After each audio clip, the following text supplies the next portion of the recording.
오늘의 본문의 말씀을 의지해서 교인과 신자와 제자라는 제목으로 피차간의 은혜를 나눌까 합니다. 교인과 신자와 제자는 같을 수도 있고 또 다를 수도 있습니다.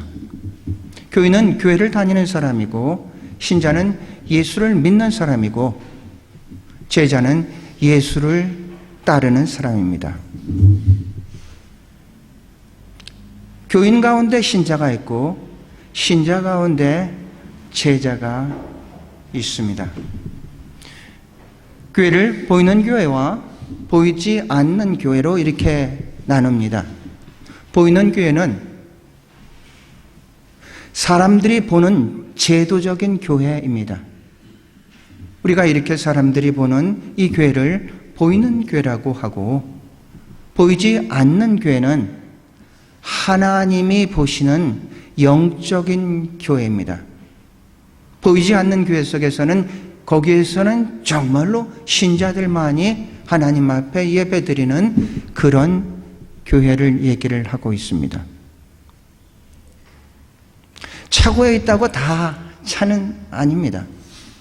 경납고에 있다고 다 비행기는 아니죠.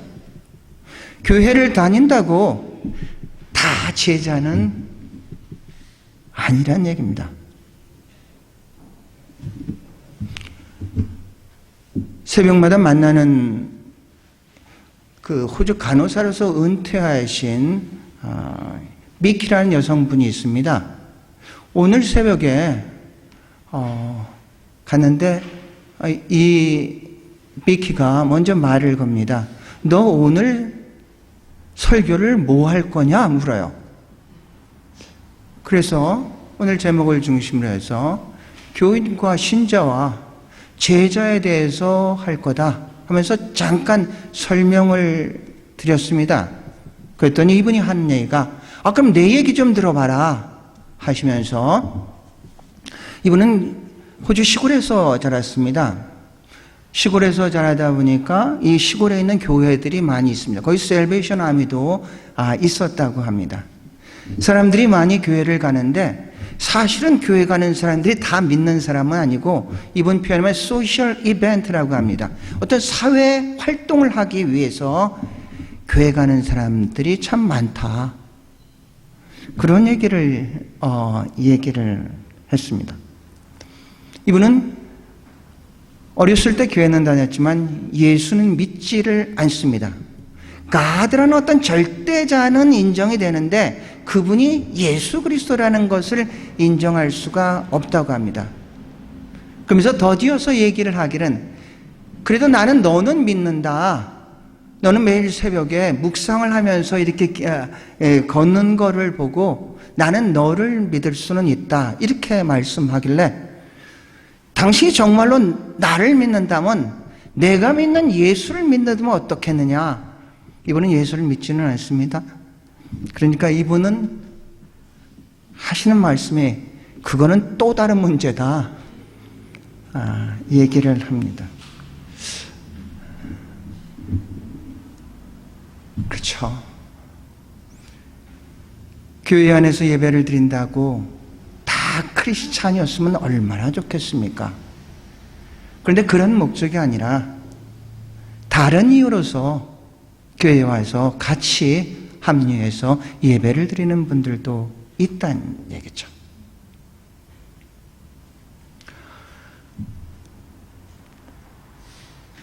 예수 그리스도께서 이 땅에 계시면서 두 가지를 우리한테 남겨줬습니다. 첫 번째, The Great Commandment라고 합니다.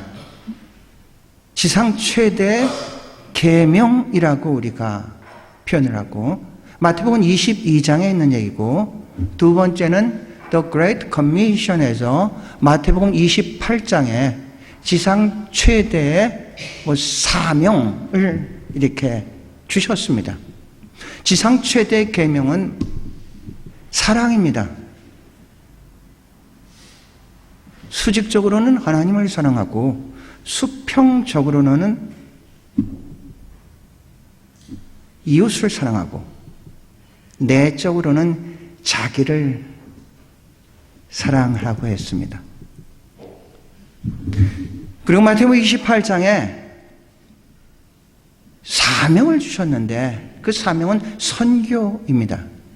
하늘과 땅의 모든 권세를 너에게 주셨으니 너는 가서 모든 족속으로 제자를 삼아 아버지, 아들과 성령의 이름으로 세례를 주고 내가 너에게 분부한 모든 것들을 가르쳐 지키게 할지어다. 볼지어다 내가 세상 끝날까지 너희와 함께 할 것이다. 사랑을 주셨고 선교의 사명을 주셨습니다. 그런데 이 순서에 맞게끔 사명보다 선교보다 앞서는 것이 사랑입니다. 이 표현은 요한복음 21장을 보면 정확하게 우리가 그렇구나를 알 수가 있습니다. 예수 그리스도가 십자가에 못 박혀 돌아가시고 모든 제자들이 자기의 갈 길로 다 흩어졌을 때 부활하신 예수 그리스도가 디베레 바닷가에 와서 베드로에게 질문을 합니다. 네가 나를 사랑하느냐? 3번씩이나 질문을 하죠. 제가 주를 사랑하신지 주께서 아시지 않습니까? 3번의 대답을 듣고 내 양을 쳐라, 내 양을 먹여라. 가기 전에 사랑이 앞선다는 얘기입니다. 가는 것도 참 중요한데 그 가는 곳에 그곳에 그 사람의 사랑을 품고 가야지만이 역사가 일어나지. 누군가에 의해서 강제적으로 피동적으로 간다면은 우리가 육신적으로는 거기를 갔을지라도 우리의 마음이 우리의 영이 함께하지 않기 때문에 어떤 특별한 역사가 일어날 수가 없다는 얘기입니다. 그것이 제자입니다. 오늘 본문을 말씀을 보면 제자가 되기 위해서는 3가지의 단어가 있습니다. 첫 번째, deny yourself입니다. 먼저 자기를 부인하고, 두 번째, 자기 십자가를 지고, 세 번째, follow me, 그리고 나를 따르라고 얘기를 하고 있습니다. 자기를 부인하는 게 첫 번째. 우린 자기 부인하는 게 조금 이해가 가지 않죠. 조금 전에 제가 말씀드린 자기를 사랑하라고 했는데 어떻게 또 지금은 또 자기를 부인하라고 하는 건가? 이해가 잘 되지가 않을 수가 있습니다. 역사는 예수 그리스도의 탄생을 통해서 BC와 AD로 구분되죠. 우리의 삶은 예수 그리스도를 구주로 영접한 그 순간, 그 전과 후로 구분이 됩니다. 자기를 부인하라는 것은 예수 그리스도를 믿기 전에 육신적인 자기, 겉사람의 자기, 옛사람의 자기를 부인하라는 겁니다. 자기를 부인하는 게 가장 예수 그리스도의 제자가 되기 위한 제 1순위라고 할 수가 있습니다.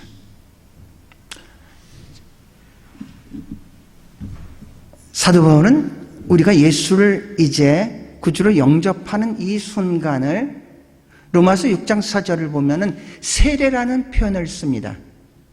세례를 받음으로 장사를 예수 그리스도와 함께 했으니 그와 함께 다시 생명으로 부활한다. 이런 말씀을 썼습니다. 세례라는 것은 각 교단마다 다릅니다. 장로교 같은 세례라죠. 침례교는 침례라. 침례란 표현이 정확하게 이 세례란 표현을 우리가 이해할 수 있게 됩니다. 침례란 물속으로 들어가는 거다. 물속으로 들어갈 때 우리의 옛사람은 죽고 새 사람이 되는 겁니다. 나올 때 새 사람이 되는 거죠. 우리의 겉사람은 죽고 우리의 속사람이 되는 겁니다. 우리의 육의 사람은 죽고 나올 때 영의 사람이 되는 게 이게 바로 이제 세례란 의미입니다. 자기 부인은 그런 겁니다. 믿기 전에 이 모든 것들을 부인을 하는 거죠. 하지만 믿은 후에도 여전히 우리는 세상 속에서, 여전히 육 속에서, 여전히 우리는 겉사람으로 계속해서 충돌을 일으키고 있습니다. 내가 원하는 것들이 있는데, 그런데 나의 육은 세상으로 자꾸 향하기 때문에 우리는 갈등을 겪으면서 오늘을 살아가게 된다는 얘기죠. 그래서 사도 바울은 고린도전서 15장 31절에 이렇게 표현합니다. 나는 매일 죽는다, 이렇게 표현합니다. 나는 매일 죽는다. 우리가 신앙생활하면서 어쩌면 순교는 단 한 번의 자기 부인으로서 끝날 수가 있지만, 예수 그리스도를 위해서 끝까지 산다는 것은 매일 부인하기 때문에 어쩌면 더 어려운 것일 수도 있다는 얘기입니다. 그래서 빌립보서 1장 21절에 보면은 바울은 얘기입니다. 사는 것이 그리스도다. 내가 사는 것이 아니라 내가 거듭난 이후로 예수 그리스도를 구주로 영접한 이후로 주인이 바뀌었고 중심이 이동된 내가 살기 때문에 내가 사는 것이 아니라 그리스도가 사는 것이라고 이렇게 고백하고 있습니다. 어제 신학교에서 호주 선교사인 맥켄지 선교사에 대한 강의를 했습니다. 비디오를 한 15분짜리를 보여주고 학생들의 반응을 들었으면 어떻습니까? 맥켄지 선교사는 1910년 한국 부산에 와서 1938년 한 29년간 나병 한센인들을 위해서 희생하고 땀을 흘리고 피를 흘렸던 그런 선교사입니다. 1889년 네이비스에 의해서 이 호주가 이제 한국의 선교의 문을 열었다면 이 맥켄지에 의해 가지고 호주 선교가 꽃을 피는 그런 역할을 했었던 그런 분입니다. 한번 생각해 보십시오. 제가 어렸을 때도 이 나병은 문둥병이라고 그랬고, 문둥병 환자들은 사람들의 간을 빼먹어야지 낫기 때문에, 그렇기 때문에 조심하라고, 그러면서 이 문둥병, 뇌하병, 한센병으로 요새는 부릅니다. 굉장히 터부시하겠었던 그런 병인데 1910년부터 1938년까지 부산에 상해원 5, 6도가 있는 곳입니다. 용호동인 거기에서 그 사람들을 위해서 피와 땀과 눈물을 흘렸었던 그분의 일대기 보여줬습니다. 그분이 우리한테 아직까지도 많은 영향력을 주는 것은 그분뿐만 아니라 38년에 돌아가서 52년에 큰딸인 헬렌과 둘째 딸인 캐서린이 의사와 간호사가 돼서 부산으로 전쟁 중에 와서 지금의 일신 기독병원을 설립을 했습니다. 많은 사람들이 아이를 낳다 죽는 그런 상황이었었는데, 당시에는 이 일신 부인병원, 여기가 가장 권위 있고 이 산부인과로서 알려졌었던 그런 역할을 했었던 곳입니다. 뿐만 아니라 우리가 잘 알고 있는 사랑의 원자탄의 주인공 손양원 목사님, 원래 이분은 이름이 손연준이었습니다. 이 목사님이 맥켄지 선교사 그 한센병들을 돌보는 곳에서 같이 전도사로서 사역을 하다가 감동을 받고 애양원으로 부임을 받게 되었던 것입니다. 그 스토리를 얘기해 주면서 학생들에게 물어봤습니다. 어떻습니까? 학생들이 처음 예수를 믿을 땐 그런 열정이 있었고, 그런 어떤 삶을 살아야겠다고 결단도 있었는데, 계속해서 같은 신앙의 쳇바퀴를 돌다 보니까 이제 매너리즘에 빠져가지고 그런 것들을 다 잃어버린 우리 자신이 참 부끄럽습니다. 그분들과 같이 흔들리지 않고 좌절하지 않고 좌로나 우로나 치우치 않고 같은 길을 걸었으면 참 좋겠는데, 그러지 못하는 우리를 스스로 바라보니까 안타깝게 생각합니다. 그 예를 듣고 한마디 더 했습니다. 그러면 여러분이 생각하기에는 맥켄지나 손양원 목사님이나 이런 분은 갈등이 없었을 것 같습니까? 아닙니다. 그분들도 계속해서 갈등 속에 살았습니다. 마틴 루터가 마지막 순간에 대답을 못해가지고 하루만 연장을 해달라고 해서 하루 동안에 하나님과 독대를 한 후에 나는 성경에 어긋나지 않는 한 이것을 부인할 수 없었다 얘기를 했습니다. 우리는 인간은 그렇게 한결같이 초질관으로 갈 수 있는 그런 존재가 아닙니다. 그래서 우리는 매일 죽어야 합니다. 오늘의 열정과 오늘의 헌신 계속해서 지속됐으면 좋겠는데 사실은 그렇지 않습니다. 사관들도 계속해서 기회가 있을 때마다 다시 재헌신하는 그런 기회를 갖습니다. 처음의 열정, 아굴골짝 빈들에도 가겠습니다 하던 그 열정이 어느새 다 사라지고 그냥 형식 속에서 주일이니까 예배를 드리는 그런 안타까운 순간들이 있는데, 그때 다시 한번 재헌신을 통해서 그때야 다시 한번 자기를 부인함으로써 우리는 다시 일어설 수 있는 것입니다. 여러분도 다 그렇지 않습니까? 저만 그런 것처럼 그렇게 보지 마세요. 그래요. 자기 부인을 첫 번째, 두 번째로는 자기 십자가를 져야 된다고 했습니다. 십자가는 이제 고난이 있죠. 십자가는 고난의 상징이죠. 십자가를 지게 되는 것은 자기 부인을 했기 때문에 십자가까지 이어지는 겁니다. 만약에 세상과 야합을 했으면 그렇게 고민하지 않아도 됩니다. 그렇게 힘들게 살지 않아도 됩니다. 편하게 흐르는 물에 그냥 합류해가지고 흘러가면 되는데, 문제는 역류를 하려고 하다 보니까, 세상의 흐름과 다른 삶을 살려다 보니까 고난이 오게 되는 겁니다. 그래서 그리스도인으로서 고난을 받는다는 것은 어떻게 생각하면 당연한 겁니다. 나는 세상과 다르니까, 세상과 야합하지 않으니까 그런 것 당연하다는 얘기입니다. 그런데 문제는 우리가 당하는 그 고난이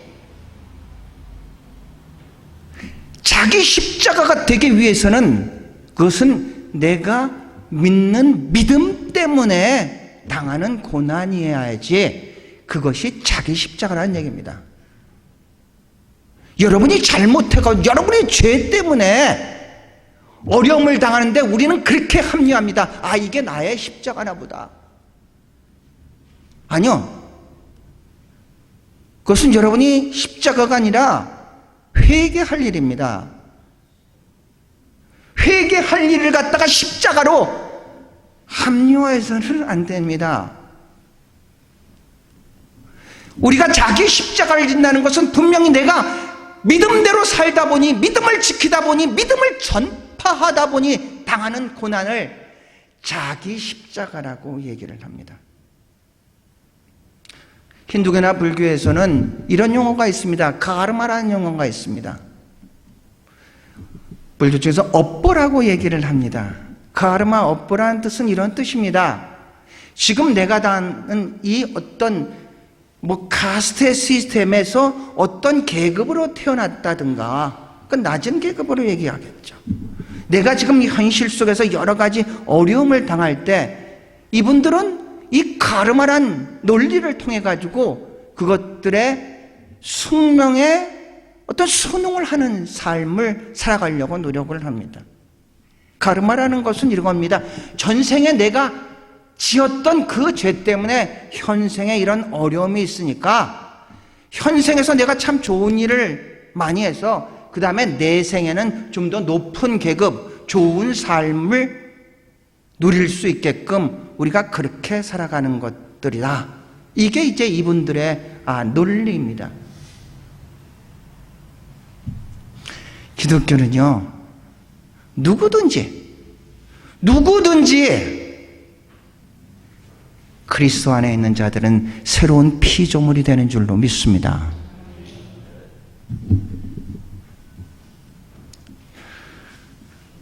우린 자기 부인을 통해서 자기 십자가를 이제 지금 마지막으로 보면 Follow me, 그리고 나를 따라라, 그렇게 얘기를 합니다. 마가복음 10장에 보면 아주 부자 청년이 있습니다. 부자 청년이 영생에 대해서 관심을 갖는다는 것은 영적인 사람입니다. 이거 어떻게 하면 영생을 얻을 수 있을까 해서 예수님께 질문을 합니다. 어떻게 하면 영생을 얻을 수 있겠습니까? 예수님께서 율법을 나열하면서 이것들을 지켜라. 그랬더니 부자 청년이 얘기를 합니다. 그것들은 지금 다 지키고 있습니다. 그랬더니 예수님께서 그런데 한 가지가 더 부족한 게 있는데 그거는 네가 가지고 있는 재물을 다 팔아서 가난한 자들에게 주고 너는 그냥 나를 따라와라. 부자 청년이 고민하기 시작합니다. 왜냐하면 재물이 엄청 많았었거든요. 결국 부자 청년은 예수 그리스도를 따르지 못하고 재물 때문에 예수 그리스도를 떠나게 됩니다. 부자라는 것은 세상적으로 자랑할 만하죠. 나 이런 부자예요. 혹시 여러분 가운데 이 부자 청년은 물질 때문에 떠났는데 여러분 가운데 직업 때문에 나는 세상에서 이렇게 인정을 해주기 때문에 내가 예수님을 따르는 게 이건 좀 어려워. 니고데모와 같은 사람들이 그런 사람입니다. 니고데모는 그 사람은 익명의 크리스찬입니다. 예수님 하는 행적을 보니까 이거 뭔가가 있는 것 같은데 그래가지고 이 사람의 자기의 신분 때문에 대낮에는 가지 못하고 밤에 예수 그리스도를 찾아갑니다. 그리고 질문을 하게 되는 겁니다. 혹시 여러분 내가 배웠었던 그 알량한 지식, 학력 때문에 예수 그리스도를 따라가는데 문제가 되는 분이 있습니까?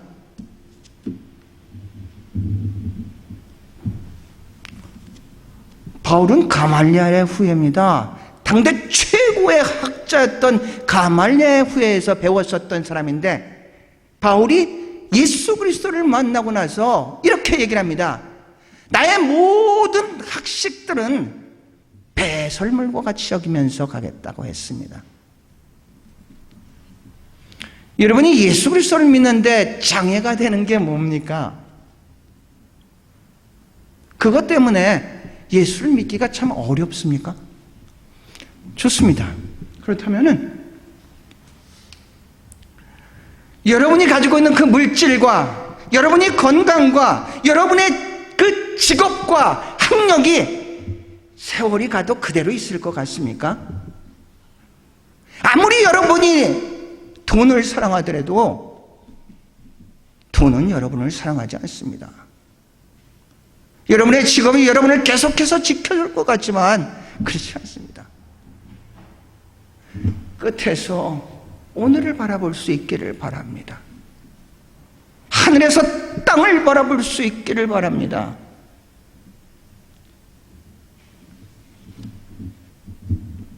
그러면은 오늘 내가 어떻게 살아가야 될지를, 무엇이 중요한지를 우선순위를 분명히 정하면서 살아갈 수가 있을 겁니다.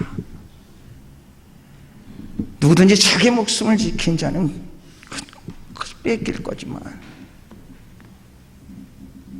자기 모습을 버린 자는 그 생명을 얻을 것이라고 했습니다. 사랑하는 성도 여러분, 잠깐 눈을 감고 잠깐 깊이 한번 생각해 봅시다. 다시 한번 눈을 감고 잠깐 기도하는 시간을 갖겠습니다. 여러분은 교인입니까? 신자입니까? 아니면 제자입니까? 교인이면서 신자이면서 제자일 수도 있지만 그냥 교인의 자리에서 머무를 수도 있고 신자의 자리에서 머무를 수도 있고 그리고 제자의 자리까지 가는 분들이 있습니다. 이 시간 여러분의 신앙의 현 주소는 어디 있는지 한번 깊이 생각해 보시기를 바랍니다. 만약에 여러분이 그냥 교인의 자리에 있다면 기도하시죠. 주님, 제가 예수를 믿기를 원하는데 나의 학력이, 나의 직업이, 나의 돈이 자꾸 막고 있는데 주님, 내 힘으로 내 의지로 할 수 없으니 이제 주님이 이 시간 강권적으로 임하셔서 믿을 수 있는 믿음을 허락하여 주시옵소서. 여러분이 신자의 자리에 있습니까?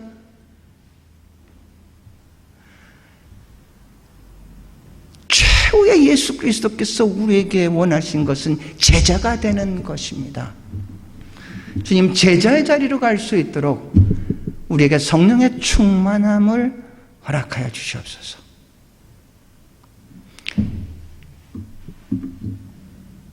이제 같이 그렇게 기도하고 그렇게 되기를 원하는 분이 있다면 잠깐 일어나시길 바랍니다. 우리 조미령 부교님 잠깐 반주 좀 해주시겠습니다. 잠깐 그 자리에서 일어나시기를 바랍니다. 그럼 같이 기도하겠습니다. 주님 제가 일어납니다. 앉아서도 기도할 수 있지만 주님 일어납니다. 이제 교인에서 신자가 되기를 원합니다. 신자에서 제자의 삶을 살기를 원합니다. 주님, 이 시간 임재하시고 이 시간 우리를 만나주시고 새롭게 옛사람이 아니라 이제 새사람으로 살아갈 수 있도록 하시옵소서. 겉사람이 아니라 속사람으로 살아갈 수 있도록 하시옵소서. 육의 사람이 아니라 영의 사람으로 살아갈 수 있도록 하여 주시옵소서. 주님, 이 시간 일어섰습니다. 감사합니다. 일어섰습니다. 주님, 이 시간 내일이 아니라 어제도 아니라 이 시간 이곳에서 임재하여 주셔서 우리 한 사람 한 사람을 만나 주시옵소서. 다시 한번 헌신하며 결단할 수 있는 시간 되게 하여 주시옵소서. 주님 감사합니다. 주님 감사합니다. 주님 감사합니다. 아버지 하나님, 우리에게 사명을 주셨는데 하나님 그 사명을 찾지 못해서 세상에서 방황하면서 살았었던 이 모든 것들 용서하시고 하나님께서 우리를 부르신 그 부름에 합당한 사명대로 살게 하여 주시옵소서. 우리가 우연히 던져진 존재가 아니라 보내진 존재라면은 보낸 분의 뜻을 깨닫고 그 뜻대로 살아가게 하여 주시옵소서. 하나님 감사합니다. 하나님 감사합니다. 주님, 이곳에 임재하시고 만나주시니 감사를 드립니다. 주의 이름으로 일어섰습니다. 다시 한번 새 힘을 허락하여 주시옵소서. 새 능력을 허락하여 주시옵소서. 새 소망을 허락하여 주시옵소서. 하나님 감사합니다. 하나님 감사합니다. 주님 기도합니다. 하나님, 참 저희들 세상이 전부라고 착각하며 살다가 세상이 끝날 때 우리도 다 모든 소망을 버리고 갈 수밖에 없는 그런 존재인데 우리의 소망은 주께 있기에 주 앞에 예배드리며 다시 한번 이 시간 결단하며 헌신하며 일어설 수 있게 하시니 감사를 드립니다. 하나님, 이 시간 성령께서 한 분 한 분들을 만나 주시옵소서. 다시 한번 하나님의 그 부르심의 목적을, 존재의 이유를 깨닫고 그 뜻대로 살아갈 수 있는 우리 모두가 되게 하여 주시옵소서. 주님 믿습니다. 믿음대로, 너의 믿음대로 될지어다 말씀하셨사오니 우리의 믿음대로 이 시간 각자에게 임한 줄로 믿습니다. 응답받은 줄로 믿습니다. 모든 것들 주님께 영광 올려드리며 우리 주 예수 그리스도 이름 받들어 기도드리옵나이다. 아멘.